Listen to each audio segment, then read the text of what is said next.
जोहार, नमस्कार। मैं सूरज कुमार। आज हम बात करेंगे विधानसभा सत्र में जो हेमलाल मुर्मू विधायक हैं, उन्होंने जो कहा है सूर्य नारायण हांसदा के लिए। हम लोग भी बिना मतलब के ही, बिना चीज़ों को समझे हुए बहुत कुछ वीडियो बना देते हैं, प्रेस कॉन्फ्रेंस कर देते हैं, बहुत कुछ आप सबके बीच रख देते हैं। सच्चाई हम लोग को पता नहीं थी।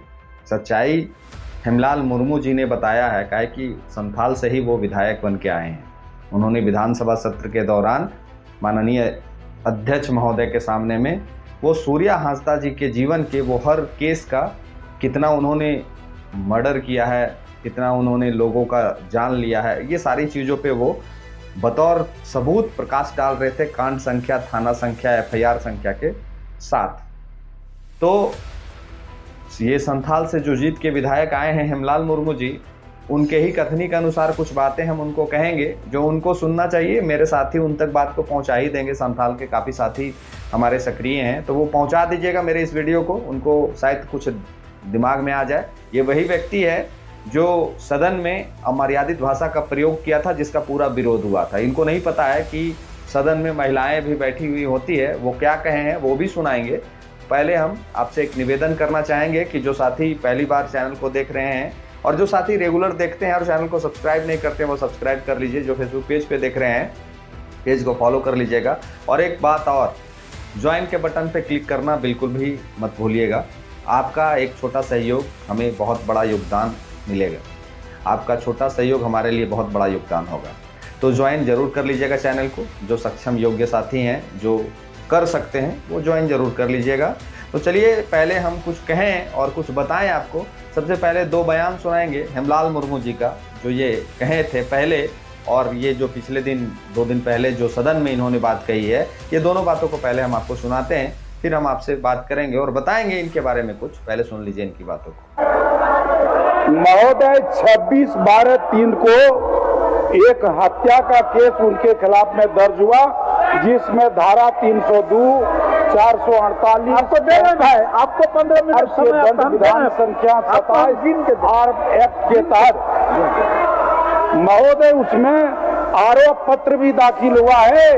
91/2006 दे रहे हैं भाई, उनका समय हम दे रहे हैं। 2006 को समर्पित किया महोदय। उसके बाद किसी विषय दूसरा है मामला, आप विषय में कोई बोलना चाहता है तो आसन क्या करेगा?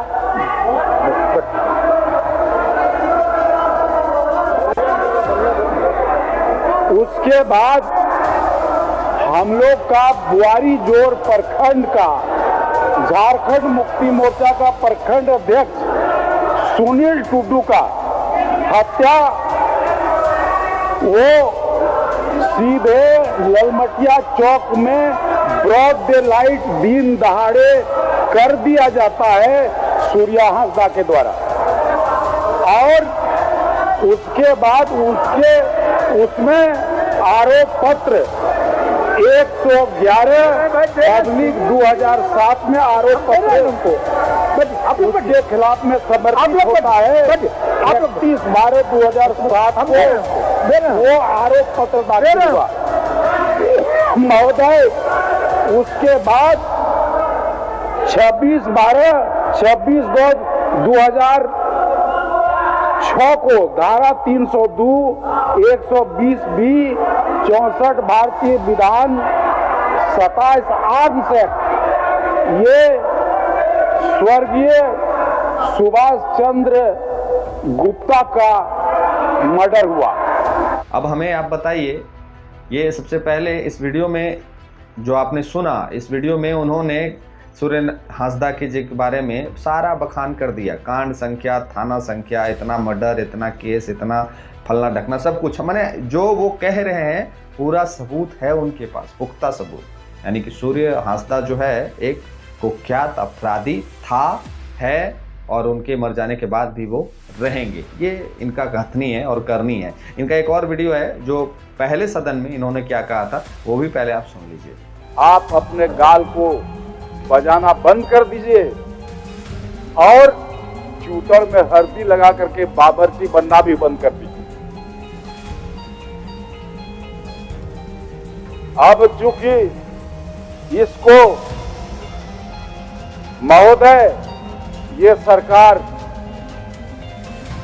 अपने पूरे इस वीडियो में ये कह रहे हैं वो हम कह नहीं सकते, तो हम चलिए इनकी ही बात को मान लेते हैं। ये जो कह रहे हैं, जितनी बातें इन्होंने सदन में कही, वो सारी की सारी बातें सच है। सूर्य नारायण हांसदा ने कई एक अपराध किए, कई एक अपराधों को, घटना को अंजाम दिया, ये हम भी स्वीकार लेते हैं। काहे कि सदन में कह रहे हैं, वो एक विधायक हैं, एक माननीय हैं और एक आदिवासी हैं, और वो कह रहे हैं, तो हमारा और आपका भी मानना दायित्व है, हमारा और आपका भी मानना फर्ज है। तो हम मान लेते हैं चलिए कुछ देर के लिए कि हाँ ये सारी बातें सच है। लेकिन एक खेमा है जो आज कह रहा है कि सूर्य नारायण हांसदा, सूर्य हांसदा मसीहा है। वो लोगों का मसीहा था, वो बच्चों का मसीहा था, वो एक मसीहा था जो कई एक बच्चों के भविष्य के लिए लड़ता था। ये सारी बातें आपके भी संज्ञान में है, हमारे भी संज्ञान में है, इसमें कुछ नया बताने को नहीं है।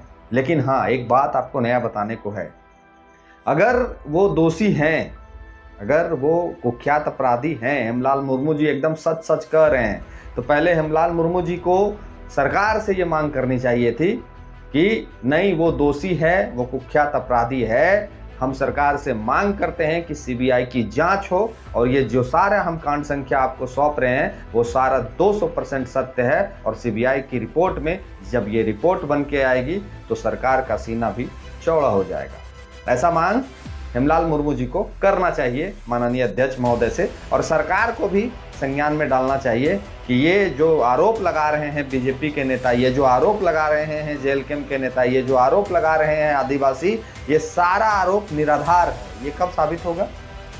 ये कब साबित होगा? जब सीबीआई की जांच हो जाएगी। आपका कथनी हम 200% स्वीकार ले रहे हैं, हम बिल्कुल भी स्वीकार ले रहे हैं कि आप जो जो कहते हैं सब सच कहते हैं। तो आपकी बातों को सच मान के भी हम ये सोच सकते हैं ना कि हम जब ओवर कॉन्फिडेंस है, हमें पूरा विश्वास है कि हमारी बातों में दम है, हम जो कह रहे हैं सच कह रहे हैं। सूर्य हांसदा पे जितना एफआईआर था, सारा एफआईआर सच है, वो कितना अपराधियों को, कितना अपराधी घटना को अंजाम दे चुका है। हम जब सब कुछ मान ही रहे हैं तो सीबीआई जांच कराने में डर काहे का? फिर सीबीआई के लिए हम पीछे क्यों हट रहे हैं? अगर सब कुछ सच है तो सीबीआई के लिए पीछे क्यों हट रहे हैं? आपके लिए तो एक उपलब्धि हासिल हो जाएगा। अगर सच में सूर्य हांसदा के प्रकरण में अगर आपने इस जांच को करा दिया तो आपके लिए तो एक उपलब्धि हासिल हो जाएगा। जेएलकेएम और बीजेपी के नेता का मुंह अब चुप करा दीजिएगा कि लो हमने सरकार से आदेश पारित करवाया, हमने सीबीआई की मांग जो आप कर रहे थे उस सीबीआई की मांग की पुष्टि की, सरकार ने ऑर्डर किया और सीबीआई की जांच अब होगी सूर्य हांसदा के मामले में। ये तो हेमलाल मुर्मू जी को कहना चाहिए था डंके कि अरे इतना कॉन्फिडेंस अगर हम रहेंगे, हम इतना विश्वास मेरे अंदर रहेगा कि हम जो कह रहे हैं वो सब सच कह रहे हैं, पूरा प्रमाण पढ़ रहे थे, बड़ा अच्छा हम भी देख रहे थे, सारा प्रमाण आपके पास है, तो कराइए ना सीबीआई जांच। काहे पीछे हट रहे हैं? जो बीजेपी के नेता कह रहे हैं, जो जेएलकेएम के नेता कह रहे हैं, सारे लोग झूठ बोल रहे हैं, हम भी मान रहे हैं आपकी बात को, तो करा दीजिए ना सीबीआई की जांच, करा दीजिए। झारखंड की जनता भी देखेगी कि नहीं भाई ये बीजेपी जेएलकेएम वाले सारे लोग बलगला रहे हैं, सारे आदिवासी लोग बलगला रहे हैं, हेमलाल मुर्मू जी जो हैं वो एकदम सत्य बोल रहे हैं, राजा हरिश्चंद्र हैं, ये इनके पास पूरा प्रमाण, पूरा पुख्ता इंतजाम है। करा दीजिए ना सीबीआई जांच। झारखंड की जनता का तो यही मांग है और उस मांग का आप भी समर्थन कर रहे हैं। आप पुख्ता एग्जाम जो एकदम पुख्ता सबूत जो आप माननीय अध्यक्ष को पढ़ के सुना रहे थे, वही पुख्ता सबूत को सीबीआई को सौंप दीजिएगा कि ये कांड संख्या है, ये केस नंबर है, ये लोगों का ये किया है, सब कुछ तो आपके पास सही है, तो डर काहे का? तो डर काहे का? देखिए हम कहेंगे कि आप संथाल से जीत के आते हैं, आप आदिवासी समाज के नेता हैं और आपका आदिवासी घर का बेटा को लोग कुख्यात अपराधी कह रहे हैं। ये जेएमएम के नेता लोग के दिमाग में एक भूत सवार हो गया है। क्या भूत सवार हो गया है वो हम आपको बता देते हैं। ये लोग को लगने लगा है अब कि अब हमको झारखंड से कोई नहीं हटा सकता, अब हमको झारखंड से कोई नहीं हटा सकता, हम आजीवन झारखंड में राज करने के लिए अब आ गए हैं। हम जैसे प्रताड़ना करना है, जैसे दंड देना है, जैसे लोगों को प्रताड़ित करना है, जैसे हम लोगों को बर्बाद करना है, हम करेंगे, हमको कोई नहीं हटा सकता है। हम अब वरदान हासिल कर लिए हैं झारखंड में, हमको अब कोई नहीं हटा सकता है। ये अभिमान जेएमएम के सभी नेताओं में देखने को मिलता है। सारे लोग के मन में यही चल रहा है, हमको कौन हटाएगा, हमको कौन हटा सकता है, हम तो इतना वोट लेके आए हैं, हमारा पिछले सरकार में कम सीटें थी, अबर सरकार में हमारा ज्यादा सीटें आई है, अबर सरकार में हम अकेले सरकार बना लेंगे। यही कारण है कि जेएमएम के जो नेता हैं वो ना ही आरजेडी को और ना ही कांग्रेस को दिखावे के लिए वैल्यू देते हैं, बाकी भीतर में क्या चल रहा है वो सबको पता है। तो हम और हमारे झारखंड के लोग, हमारे झारखंड के आदिवासी, हमारे झारखंड के मूलवासी इनको बताना चाहते हैं कि शासन तो कांग्रेस का भी नहीं रहा था, जो लगभग 65 से 70 वर्ष के बीच में शासन किए पूरे भारत में। लगभग 67-68 वर्षों का शासन काल को बीजेपी ने कबाड़ के फेंक दिया। तो ये तो गिनल चुनल 5-6 साल, 8 साल, 10 साल का सरकार है, वो भी गठबंधन का सरकार है। तो ये अभिमान ठीक नहीं है। केंद्र की सरकार ने भी कहा था अब की बार 400 पार, 240 में लटक गए। कहा था ना कि अब की बार 400 पार, लेकिन 240 में लटक गए, उनको भी सहारा लेने का जरूरत पड़ गया। तो हेमलाल मुर्मू जी और जो भी आदिवासी के नेता जेएमएम खेमे में हैं, उनको कहना चाहते हैं कि ये नौकरी आपके लिए 60 वर्षों की तय नहीं कर दी गई है कि एक बार आप बन गए तो 60 वर्ष तक आप रिटायर नहीं होइएगा। ये चुनाव है, यहाँ लोग बहुत जल्दी यहाँ बैठा लेते हैं और बहुत जल्दी यहाँ से नीचे भी उतार देते हैं। इसका कई एक एग्जाम्पल है इस झारखंड में, कई एक एग्जाम्पल है इस भारत देश में। उस किताब को जरूर पढ़िएगा, भारत के इतिहास को जरूर पढ़िएगा और झारखंड के इतिहास को तो बिल्कुल भी जरूर पढ़िएगा। हालांकि आप लोग पढ़िएगा नहीं, हमको पूरा विश्वास है। हम आप लोग को पढ़ाई लिखाई ज्ञान से कोई दूर दूर तक नाता नहीं है। चुनाव के समय में समीकरण से वोट से चुनाव जीत जाना है, उसके बाद यही प्रवचन सुनने के लिए हम लोग झारखंडी बैठे हुए होते हैं, जो बेरोजगार पढ़ लिख के जो हाई क्वालिफिकेशन ले लेके घर में बैठे हुए हैं और ऐसे महान नेता लोग का भाषण सुनते हैं हम लोग। तो ये अभिमान कहीं ना कहीं आप समझ सकते हैं कि किस ओर ले जा रहा है जेएमएम को, और खास करके संथाल, जहां से जेएमएम एक बहुत मजबूत पकड़ रखता है। और उस संथाल के अगर आदिवासी समाज के नेता इस तरह का बयान आदिवासियों के खिलाफ देंगे तो धैर्य रखिए, 4 वर्ष बीतने में समय नहीं लगेगा। 4 वर्ष बीतने में बिल्कुल समय नहीं लगेगा। जब 4 वर्षों बाद 5वां वर्ष में चुनाव आएगा तो मुद्दा नहीं होगा आपके पास।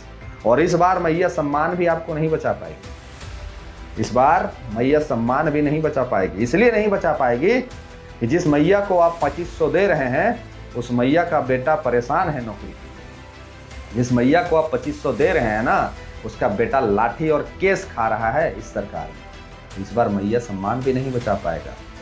तो ये अभिमान रख दीजिए कहीं किनारे में, अन्यथा उस विधानसभा के दरबार में जो हाजिरी आप लोग लगा रहे हैं ना, वो हाजिरी आप लोग नहीं लगा पाएंगे। इसीलिए अन्याय अत्याचार जो आप लोग कर रहे हैं झारखंडियों पे, उसे रोक दीजिए, सत्य का साथ दीजिए।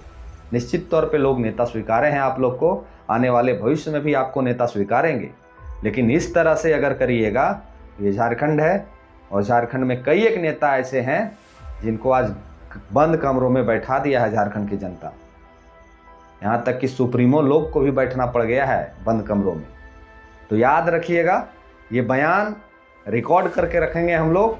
ये बयान को उस समय प्रकाशित करेंगे जब आप उस क्षेत्र में प्रचार करने पहुंचिएगा और कहिएगा कि हम आपका घर का बेटा हैं, हम आदिवासी समाज का हितैषी हैं, हम आदिवासी समाज का आवाज़ उठाने वाला व्यक्ति हैं।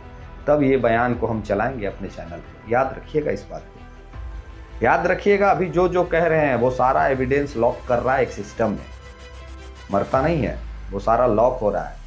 तो याद रखिएगा, चुनाव नज़दीक है। चुनाव नज़दीक का कहने का मतलब कि झारखंड में भी एक सीट पे चुनाव है और वो सीट इशारा कर देगा कि आने वाला समय किसके ओर जा रहा है। उस सीट से हमारी पार्टी को बहुत वोट नहीं मिला था इस बार, लेकिन इस बार का जब चुनाव होगा तो हम आगे वीडियो में बता देंगे कि वहाँ का क्या समीकरण होने जा रहा है, किसकी पार्टी से कौन से प्रत्याशी कितना वोट लेके वहाँ से निकलेंगे। ये सारा वीडियो में हम आपको आगे बता देंगे, इस वीडियो में नहीं, आने वाले वीडियो।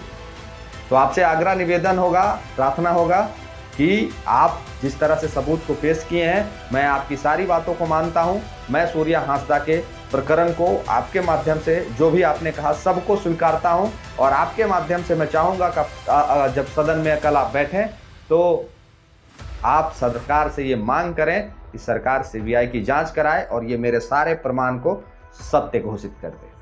और अगर नहीं कराते हैं तो झारखंड की जनता सवाल भी पूछना सीख रही है और जवाब भी देना जान गई है। 29 में सवाल भी पूछेगी और मत के अधिकार से जवाब भी देगी। बाकी जो साथी नए देख रहे हैं प्रतिक्रिया लिखिएगा, जो मेरे पुराने साथी देख रहे हैं वो चैनल को ज्वाइन जरूर कर लीजिएगा, फेसबुक पेज पे देख रहे हैं तो पेज को फॉलो कर लीजिएगा और वीडियो को शेयर जरूर कर दीजिएगा। ये हमारे संथाल के विधायक जी का प्रतिक्रिया है। मिलते हैं किसी और वीडियो में। धन्यवाद। जोहार।